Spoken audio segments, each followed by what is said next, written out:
Olá pessoal, tudo bem? É o professor Pauludetti novamente. Voltamos aqui para essa segunda parte, né? Nosso segundo vídeo de como calcular os recipientes ao usar a encapsuladora de sachês da Ideal Equipamentos. Antes da gente prosseguir para esse vídeo, eu tenho uma dica para vocês. Assistam ao primeiro vídeo da nossa série. Por quê?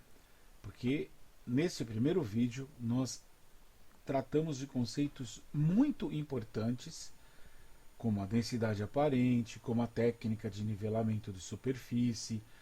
Apresentamos o equipamento da encapsuladeira, né, de sachês da Ideal, para aqueles que ainda não a conhecem. De modo que é muito importante assistir ao primeiro vídeo para que você possa ter uma compreensão completa de tudo aquilo que nós estamos falando aqui. Eu sei que você quer logo assistir aos vídeos todos, mas invista um tempinho na sua educação, na sua formação, na sua qualificação e assista ao primeiro vídeo antes de assistir todos esses outros vídeos, ok? Então, vamos lá para a nossa segunda parte agora. Bem, na nossa primeira prescrição médica, o médico prescreveu uma dose convencional de sulfato de glucosamina e sulfato de condroitina. Nesse segundo vídeo, o médico resolveu fazer uma pequena mudança. Ele prescreveu doses não convencionais, tanto de glucosamina quanto de condroitina, mas pediu que fosse manipulado em base efervescente, que é SP1 sachê, e nos pediu que fossem preparados 30 sachês e esses sachês fossem tomados pelo paciente em uma dose diária antes de deitar por 30 dias. Então, é uma prescrição que pode acontecer? Pode. Também é uma prescrição na qual eu posso exemplificar bem todos os conceitos que eu quero tratar com vocês aqui hoje. Tá? Então, esse é um caso possível e também é um caso que atende às nossas necessidades didáticas de explicar para vocês como é que a gente vai preparar sachês quando a quantidade de pó não preenche totalmente o sachê.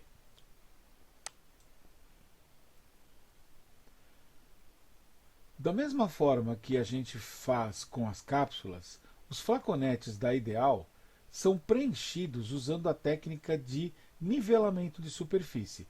É aquela mesma técnica que vocês estão acostumados a fazer com as cápsulas. Como é que a gente faz isso? Bom, primeiro a gente determina o volume ocupado pelos fármacos. Sabendo-se a densidade aparente dos fármacos, nós calculamos o volume que eles ocupam. Subtraindo o volume de fármacos do volume do flaconete, determinamos o volume de base.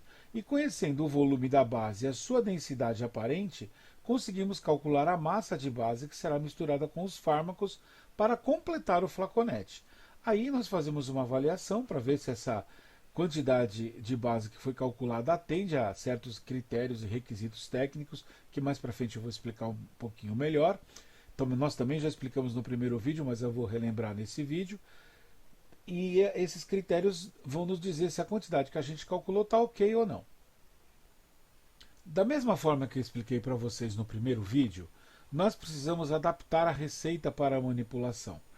Nós sabemos a quantidade de fármacos que foi prescrita pelo médico, mas cabe ao farmacêutico determinar os adjuvantes que vão ajudar na correção e no mascaramento do sabor desses fármacos.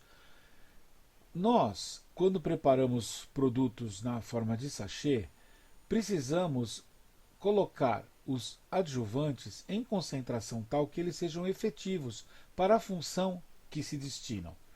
E esta quantidade é calculada em função do volume de reconstituição.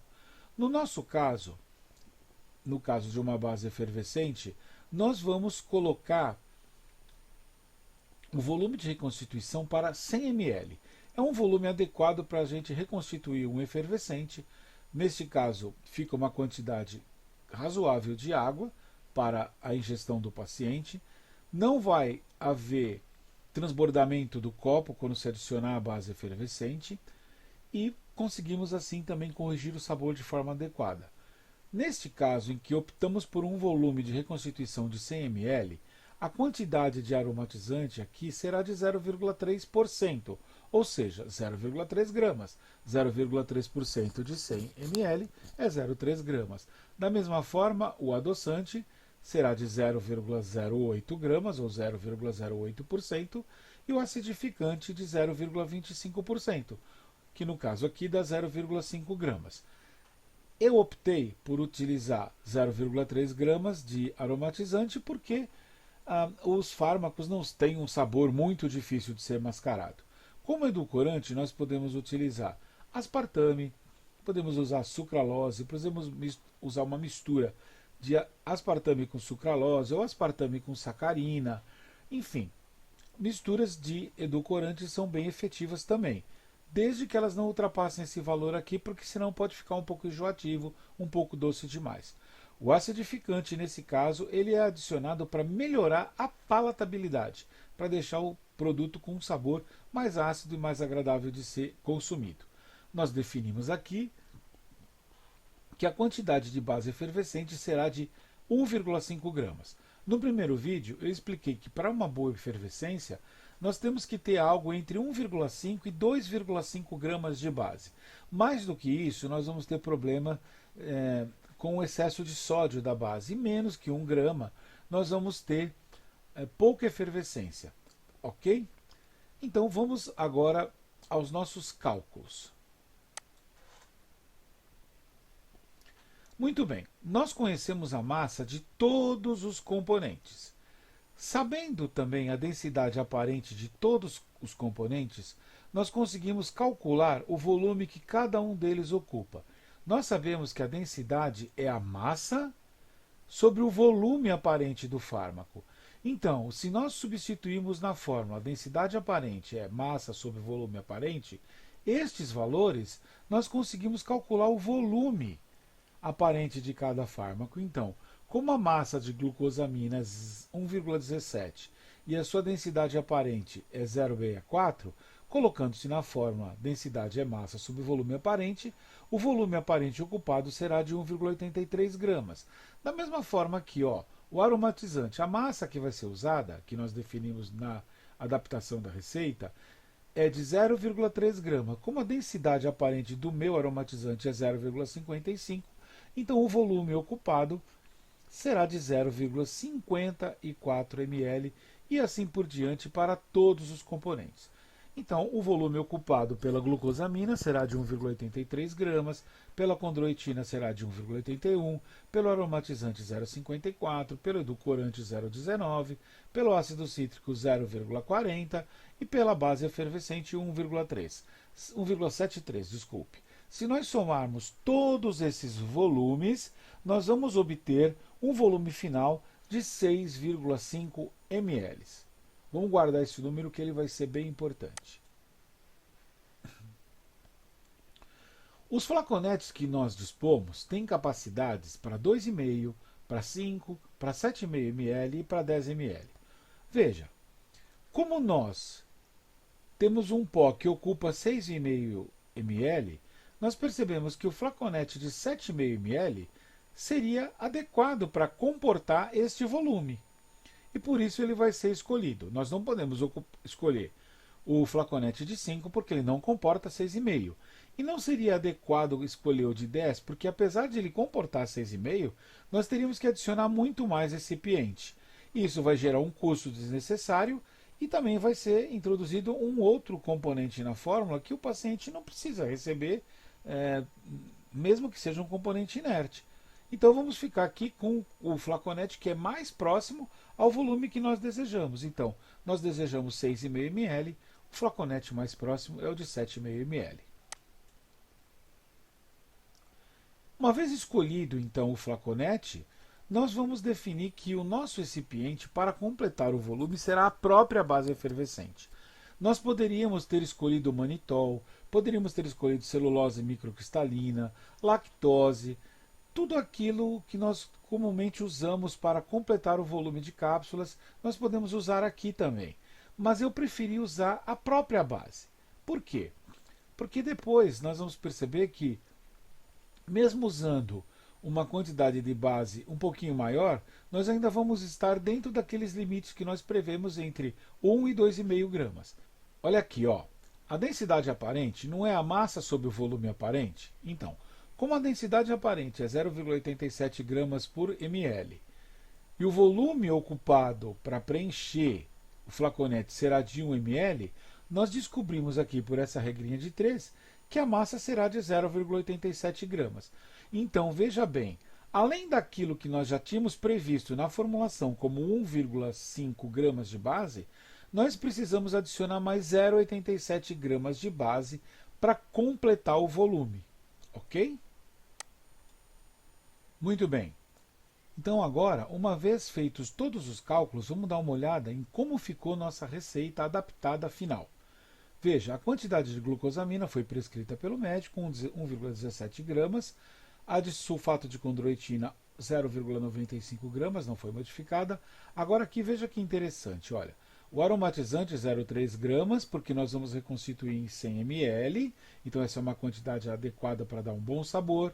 0,08 gramas de edulcorante, que vai ser adequado para a reconstituição em 100 ml para dar um bom dulçor. 0,25 gramas de acidificante, pode ser ácido cítrico, por exemplo, ou ácido tartárico, que para reconstituição em 100 ml vai dar uma boa acidez, vai ficar bem palatável.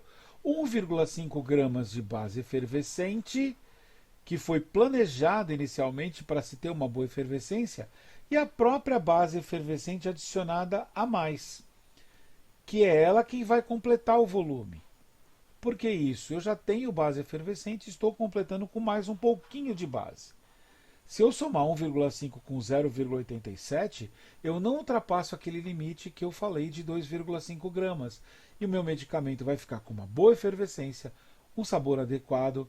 A efervescência não vai ter uma quantidade excessiva de sódio, que pode eventualmente prejudicar o paciente. E eu vou estar adicionando um componente que já está na minha formulação. Então é bem interessante o uso da própria base. Em outros exemplos, em vídeos futuros, eu vou mostrar a vocês também como fazer caso não se queira usar a base efervescente, tá bom? Muito bem. No momento em que a gente tem tudo prontinho, a gente pode fazer a pesagem, a mistura de todos os pós, e uma vez que os pós estejam todos misturados, nós vamos colocar os flaconetes na base do suporte, espalhar o pó cuidadosamente, utilizando a técnica de nivelamento de superfície, igual àquela que a gente faz com as cápsulas. É importante lembrar de não colocar todo o pó de uma vez. Vai preenchendo os flaconetes aos pouquinhos, né? Sempre tentando preencher aqueles que estão mais vazios primeiros. Não despeje todo o pó sobre a base, né? Sobre a encapsuladeira, porque depois fica mais difícil de você acertar, né? Mas vá colocando os pós aos pouquinhos, em todos eles, vai preenchendo de pouquinho em pouquinho, e caso ainda reste alguma quantidade de pó, você pode apertar os flaconetes um pouquinho, usando a própria tampinha dos flaconetes para empurrar o pó um pouquinho para dentro, para ele acomodar o restante dos pós que faltaram, sempre por igual. Eu não recomendo você bater a encapsuladeira de flaconetes, porque a encapsuladeira de flaconetes, os flaconetes são levinhos, e eles podem pular e você pode perder todo o seu trabalho. Então, o ideal é você usar a própria tampinha para socar um pouquinho o pó, mas sempre por igual e nunca socar com força.